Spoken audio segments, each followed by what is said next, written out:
தமிழக அரசு பொங்கல் தொகுப்புடன் 1000 ரூபாய் வழங்க கோரி ஆர்ப்பாட்டம் நடத்தவுள்ளதாக தேமுதிக தலைவர் தற்பொழுது பிரேமலதா விஜயகாந்த் அறிவிப்பு வெளியிட்டிருக்கிறார்.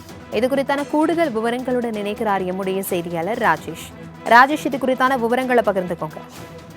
வணக்கம் பிரபாவதி. தமிழக அரசு சார்பாக பொங்கல் பரிசு தொகை என்பது அறிவிக்கப்பட்டிருக்கிறது.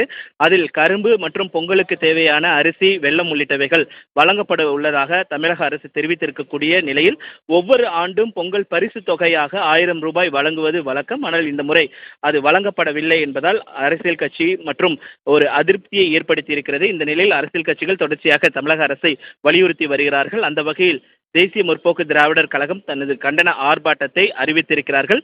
அவர்கள் வெளியிட்டிருக்கக்கூடிய அறிக்கையில் தேமுதிக சார்பில் வரும் 6ஆம் தேதி திங்கட்கிழமை அன்று காலை 10 மணி அளவில் அனைத்து மாவட்டங்களிலும் மாபெரும் கண்டன ஆர்ப்பாட்டம் நடைபெறும்.